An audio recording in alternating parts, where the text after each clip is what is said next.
Hey, what's up guys? Jaeky here. Today we're going to be checking out the Chillkey Glacier LW8KL mouse. Huge shout out to Chillkey for setting this out for me to take a look at.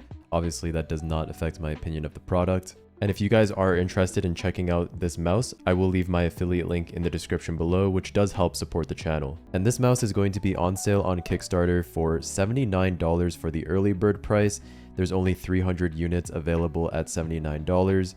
And then after that, if you decide to pick it up during the crowdfunding, it's going to be at a discounted price of $89. But after crowdfunding, the expected price of the Glacier LW is going to be around $99 to $109 USD. So definitely a very affordable mouse. This is 8K polling rate as seen in the name. In this mouse is a Pixart 3950 sensor, as well as Chillkey's fog blue optical switches. So this is a custom optical switch that is tuned by Chillkey. You also get an actual screen that's integrated onto the mouse itself, and this can show data such as your polling rate, battery life, DPI, as well as the connection mode.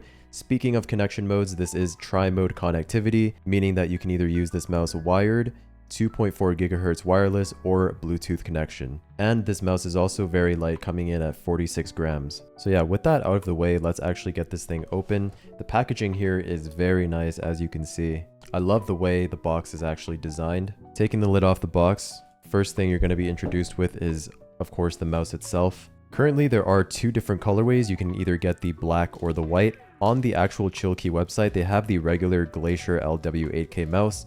The difference between that one on their website and this one, which is going to be coming out on their Kickstarter, is actually the size. This is the L, which is the larger version, whereas the one on their website currently is the medium size. But we'll go over the shape of this mouse in detail later on in the video. But yeah, this is what the mouse itself looks like. As you can see, there's no holes whatsoever in the mouse, which I like.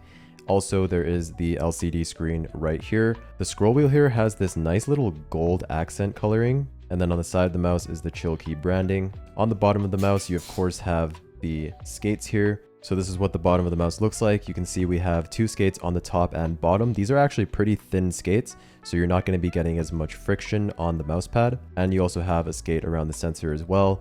You have a DPI button on the bottom, and then just a switch to toggle between Bluetooth and 2.4 gigahertz, or you can just turn it off on the bottom here as well. Next in the box, you also get this carrying bag, which you can put the mouse in if you are traveling. It's actually a very nice bag. You also get a Chillkey sticker, some extra skates, a pretty cool Chillkey pin as well, and some black grip tape, as well as a user manual. And of course you have the box here for the USB cable. This is a braided cable and it is USB-A to USB-C. And last but not least, we get the 8K dongle in the box. This does come with the mouse, which is very nice to see. I also like how the 8K dongle looks, but it is glossy, so it is a bit of a fingerprint magnet. Alright guys, let's quickly go over the clicks as well as a sound test for the clicks. So like I mentioned earlier, these are the fog blue optical switches on mouse 1 and 2. They actually remind me a lot of the Razer optical switches in terms of the feeling. It is very apparent that they are optical switches. Me personally, I actually prefer the feeling of mechanical switches, but to each their own. Some people do prefer opticals. There's a tiny bit of pre-travel and a tiny bit of post-travel as well, nothing too major. And side play here is pretty minimal. Nothing that you would actually notice in actual use. One thing to mention is that apparently the left and right buttons have different weights. So apparently the left click weighs 3 grams less than the right click, which is pretty interesting. Apparently this is to reduce usage fatigue, but honestly, just clicking around, I don't really notice the difference at all. The side buttons are nice and tactile, very clicky. I like the way these side buttons feel. And the scroll wheel tension here is actually pretty tight with pretty defined steps. As for the mouse 3 actuation, I really have no complaints. So here is a quick sound test of all of the switches.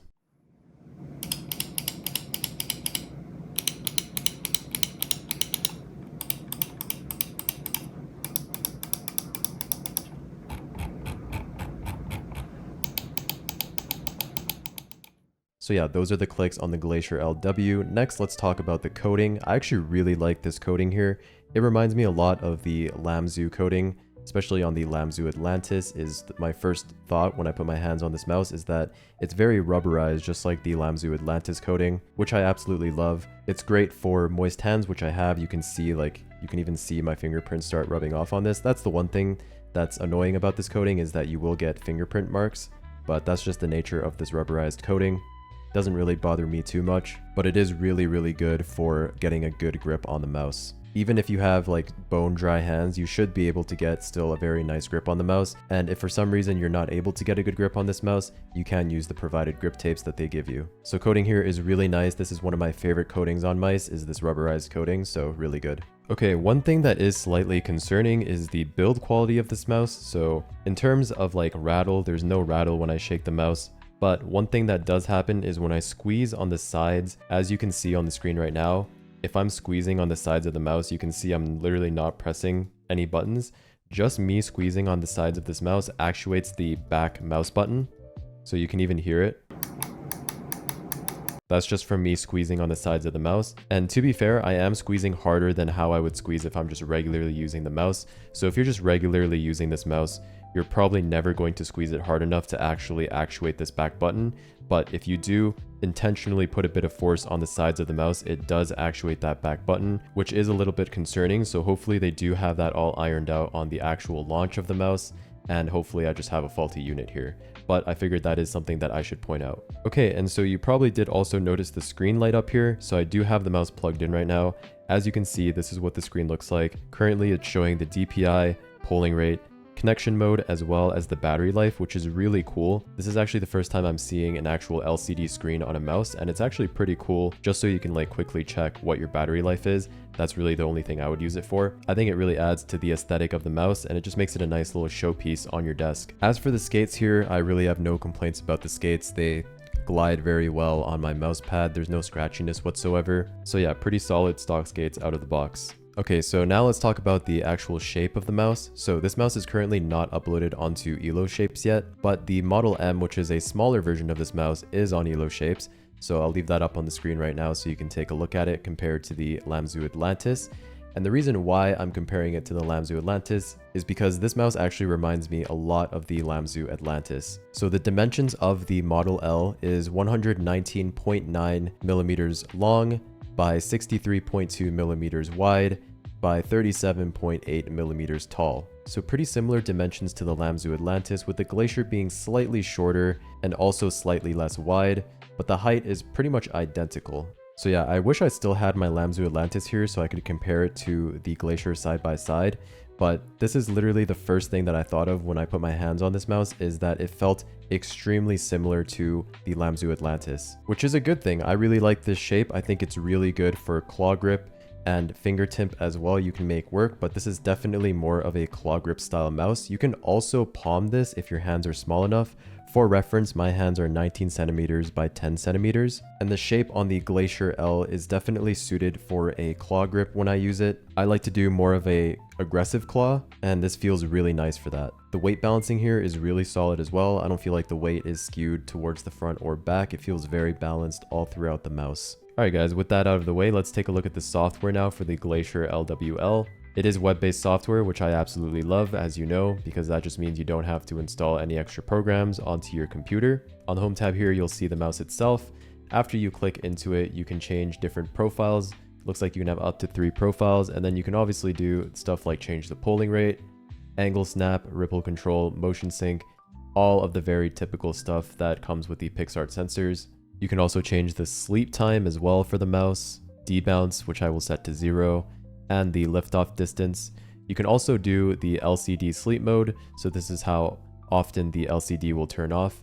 You can either choose auto, or you can have it sleep alongside the mouse. And then here we can change the DPI, all very typical stuff. On the third tab, we can remap these mouse buttons, which is nice. And then on the final tab here, we can make macros as well. So yeah, very basic software, does pretty much everything you would need it to do. Alright guys, as for the performance of the mouse and my final thoughts, it performs really well as you would expect out of a PixArt sensor. I had no issues with tracking or latency at all when using this mouse in a deathmatch. And of course, as I mentioned earlier, I absolutely love the shape of the mouse because it reminds me so much of the Lamzu Atlantis, which is one of my top 3 mouse shapes of all time, especially if you are a claw grip user.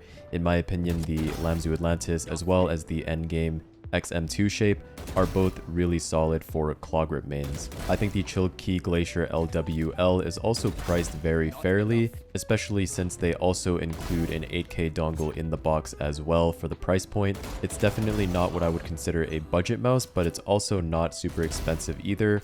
It's definitely priced in that medium range. With that being said, the main parts of this mouse that I don't like is number one, that build quality concern, where squeezing on the sides actuated the back mouse button.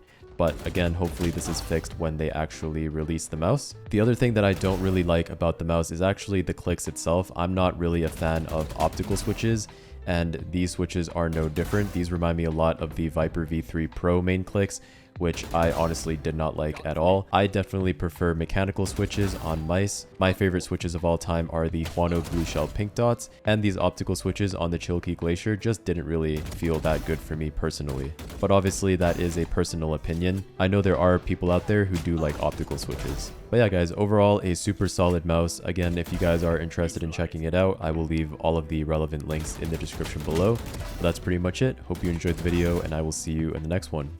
Peace.